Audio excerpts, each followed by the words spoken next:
start with the latest on reopening schools for more than 1 million kids in the city. I'm Natalie Pasquarella. Stefan has the day off. Well, today the city gave parents and teachers their first look at the plan for the outdoor learning. This comes after Mayor de Blasio delayed the start of school by more than a week. And this afternoon, the city school chancellor said that inspections at every single school building will be finished by the end of today. But will they all pass the test to reopen on the first day of school? That's the big question we have. News 4's Andrew Siff live in the Bedford-Stuyvesant section of Brooklyn to talk about all this. Hey, Andrew. Hey, Natalie. Yeah, the mayor said a handful of schools have not passed inspection. More on that in a moment. But first, here's PS 59 in Brooklyn. It's among the 300 schools that have submitted outdoor learning plans. Theirs got approved today. Students taking phys ed will learn right outside in the playground here.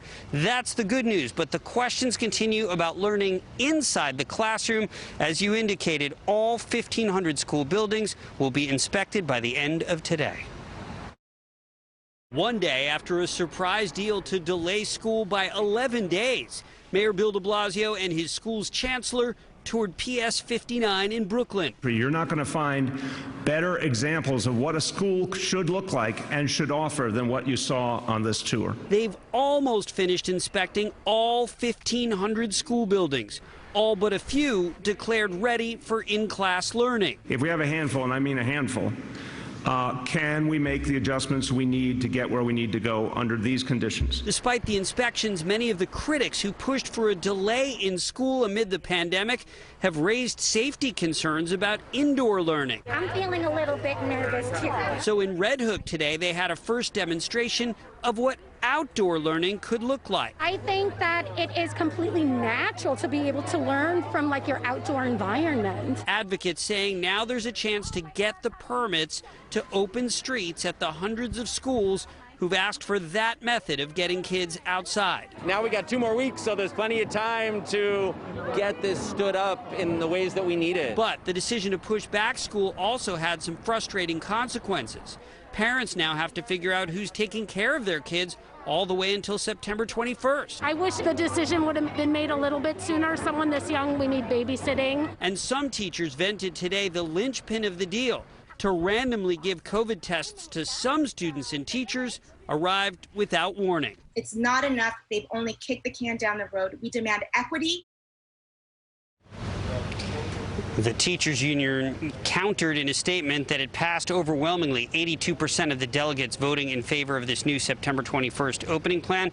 As for the schools that haven't yet passed inspection, the city won't say which ones they are. They have given us an example of windows that are literally nailed shut, and they've got to figure out a way to get them open to allow air to flow inside the classrooms.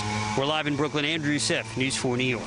All right, Andrew, yes, ventilation so important there as we head back to school. Well, back to school plans in New Jersey will not include outdoor learning like in NYC, but it will mean a hybrid model for most of the Garden State's more than 1 million public school students. Governor Murphy says 434 school districts are ready to reopen under this hybrid model.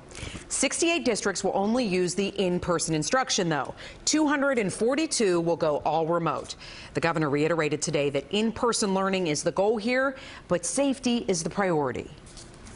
Each and every school district is unique.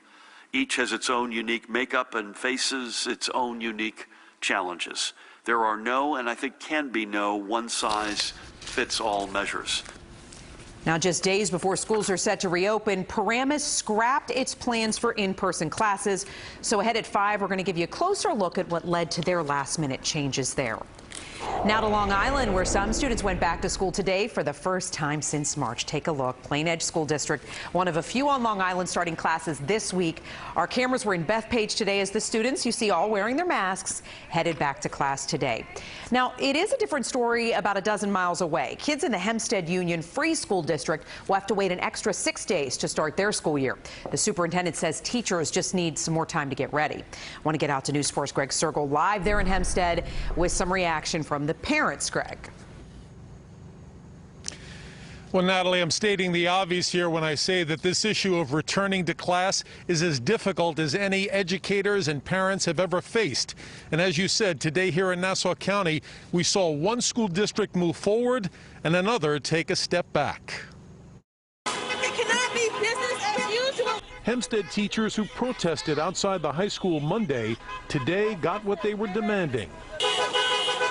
Next week's planned reopening of the district's 10 schools will be delayed. Online learning will now begin on September 14th. In-person classes will start a week later. When our concerns are ignored, we had no choice but to step out and be brave and advocate for our lives. The teachers union president believes Hempstead schools just aren't safe for reopening. But she says this delay will allow the administration to address those safety issues. Today, though, the district superintendent walked us through the high school, insisting schools are safe and ready. She blamed the reopening delay on a need for more teacher training. I do feel we can have safe in-person learning here at the high school over the summer. We actually had an in-person summer school for our students, and it went on without any problems. It's okay.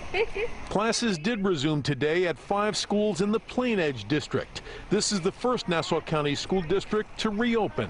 I'm nervous, excited. For elementary school parents like Lauren Russo, it was a stressful day. They had to choose between in-person or online training for their kids. We're just hoping and praying everyone stays healthy and safe and we get through the school year.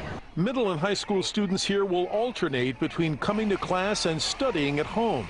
But at school, everyone must wear their masks with desks socially distanced and separated by barriers.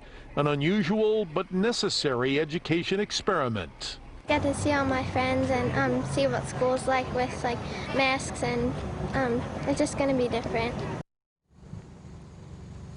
Different indeed, but of course everyone hoping that the school year can move forward with a minimum of problems. We're live in Hempstead. Greg Sergel, News 4 New York.